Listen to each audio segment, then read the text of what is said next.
مومن جو فدا نقش کفے پائے نبی ہو زہر قدم آج بھی عالم کا خزینہ، گر سنت نبوی کی کرے پیروی امت،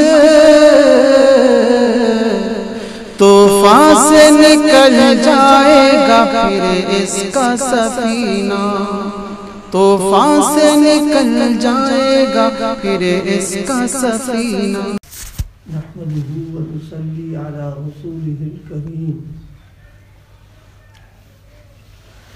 اما بعد، ہم سب اللہ تعالیٰ کے بندے ہیں۔ بندے ہونے کا تقاضا اپنے اعمال میں بندگی کا اظہار ہو۔ بندگی کا اظہار یہ کہ کوئی عمل کیا جائے، اس عمل میں صرف اللہ تعالیٰ کو راضی کرنے، اللہ تعالیٰ کو خوش کرنے اور اللہ ہی کے لیے عمل کرنا، اس میں کسی اور کو شریک نہ کرے، یعنی کسی کو دکھلانے کے لیے، کسی کو خوش کرنے کے لیے، لوگوں میں شہرت کے لیے، یہ سب چیزیں گویا شرک کے درجے کی ہیں۔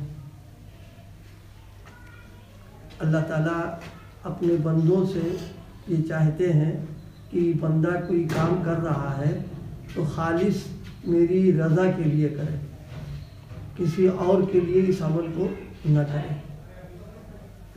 دیکھیے، خود ہم لوگ بھی اپنی ضروریات کے سلسلے میں، کھانا ہے، پینا ہے، پہننا ہے، اس میں چاہتے ہیں کہ جو چیز ہو خالص ہو، اس میں ملاوٹ نہ ہو۔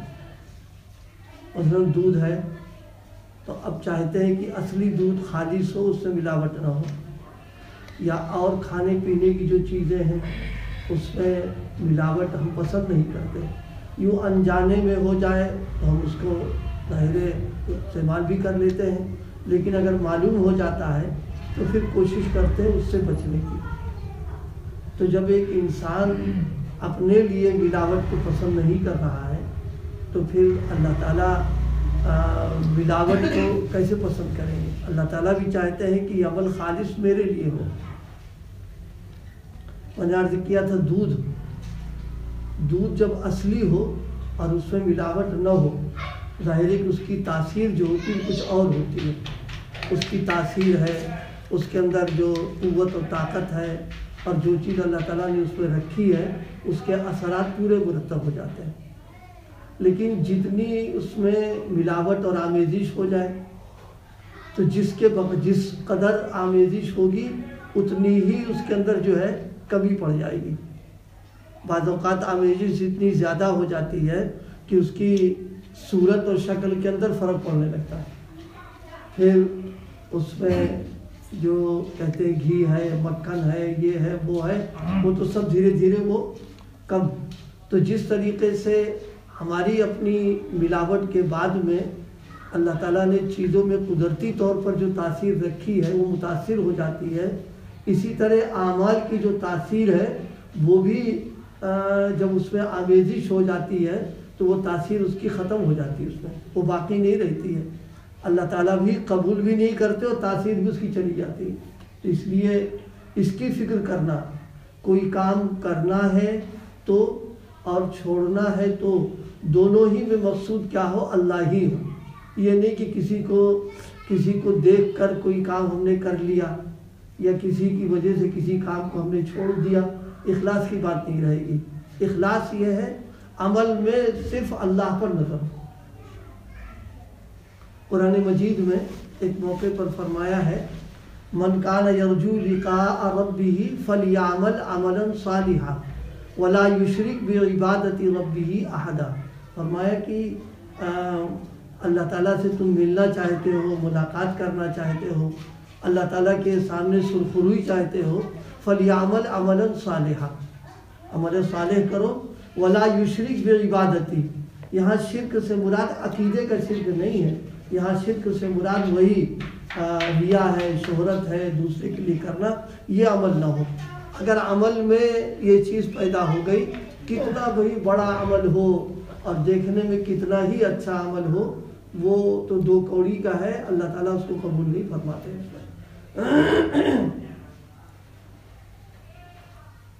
عمل کرنے میں نیت کو ٹٹول لے اور نیت درست کر لے اور اخیر تک اپنی نیت کو درست رکھے، یہ نہیں کہ عمل کر لینے کے بعد میں اب اندر سے اس کا تقاضا ہو رہا کہ اس کا ذکر ہو جائے، لوگوں کے علم میں آ جائے، چرچا ہو جائے، گڑبڑ ہے معاملہ پھر تو اس میں۔ بس جس کے لیے عمل کیا انہوں نے وہ دیکھ رہے ہیں، ان کے علم میں ہے، بس کافی ہے وہ۔ اب اللہ تعالیٰ ہی اس کو ظاہر فرما دیں اور اللہ تعالیٰ ہی مخلوق میں اس کو کیا کہتے ہیں علم لا دے، ٹھیک ہے، اس کے اختیار کا مسئلہ تو نہیں، وہ تو الگ بات ہو گئی، لیکن اپنے طور پر کوئی تدبیر کر لینا یہ اخلاص کے منافی ہے۔ تو اس لیے عمل میں اخلاص بہت ضروری ہے اور اس کی طرف توجہ دینا، عمل کی قدر و قیمت اخلاص ہی کی بنیاد پر ہے۔ عمل میں جان، عمل میں تاثیر، قوت جتنی ہوگی وہ اخلاص کی بنیاد پر آتی ہے۔ جیسے نمک ہے تو نمک کی قدر و قیمت اس کی نمکینی کی وجہ سے، اگر نمکینی ختم ہو جائے تو ظاہر ہے مٹی اور نمک تو دونوں برابر ہو جائیں گے، اب اسے کون خریدے گا؟ یا شکر ہے، اس کی قدر و قیمت تو مٹھاس کی وجہ سے ہے، اگر مٹھاس چلی گئی تو ظاہر ہے کہ شکر کسی کام کی نہیں رہ جائے گی، محض اس کی شکل و صورت تھوڑا کوئی خریدے گا، وہ تو مٹھاس کی بنیاد پر لیا جا رہا۔ اسی طریقے سے اعمال میں جہاں اس کا اہتمام ہے کہ قانون شریعت کے موافق ہو، اسی طرح اس میں اس کی جو روح اور جان ہے وہ اخلاص ہے کہ عمل خالص اللہ کے لیے کرے۔ ذرا سے ہی آمیزش پیدا ہو گئی، بس اللہ تعالیٰ کی غیرت کے خلاف بات ہے، اس عمل کو قبول کر لینا۔ اس لیے اس کی فکر کرنا، اپنی طرف سے نہ عمل کا اظہار ہو اور اپنی طرف سے نہ عمل کا چرچا، نہ عمل کا تذکرہ، بس عمل کیا، ختم ہو گیا قصہ۔ اب اس فکر میں رہے کہ ان کو بھی پسند ہے کہ نہیں، وہ بھی قبول کر رہے ہیں کہ نہیں کر رہا، اب اس فکر میں لگ جائے۔ جیسے ہم لوگ کام کسی سے کرواتے ہیں تو کام کرنے والا جو کام سے فارغ ہو جاتا ہے تو اب اس کی فکر ہوتی کہ ہم کو مزدوری ملے، ظاہر ہے کہ مزدوری تو جب ملے گی جب اس کو پسند بھی تو کر لیا جائے۔ اسی طرح کے جو اعمال ہم کر رہے ہیں ان اعمال کے کرنے کے بعد اب اس کی فکر ہونا کہ اللہ اس کو قبول فرما لے، راضی ہو جائے، اس پر ہم کو اجر مل جائے، بس اس کی فکر۔ یہ نہیں کہ اس کا مخلوق میں اور لوگوں میں چرچا شروع ہو جائے، یہ تو بات بیکار ہوگی سب اس کے اندر۔ فرمایا کہ حضرت فضیل ابن عیاض رحمۃ اللہ علیہ فرماتے ہیں لوگوں کی وجہ سے عمل کا چھوڑ دینا ریا ہے اور ان کی وجہ سے کوئی عمل اختیار کرنا شرک ہے۔ یہ لوگوں کی وجہ سے عمل کا چھوڑ دینا ریا ہے اور ان کی وجہ سے کوئی عمل اختیار کرنا شرک ہے۔ اخلاص یہ ہے کہ حق تعالیٰ تمہیں ان دونوں آفتوں سے محفوظ رکھے۔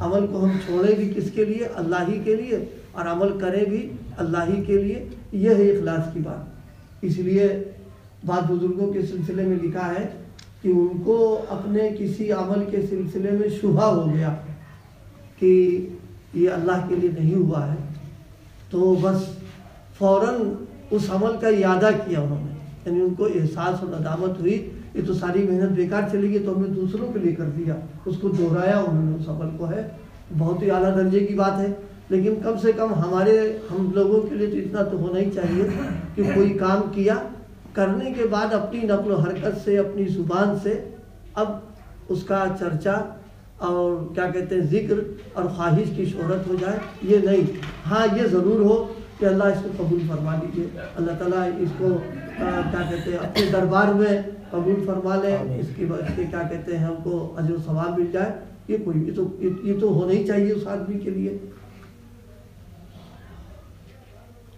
اللہ پاک اور کی توفیق عطا فرمائے اخلاص کے ساتھ۔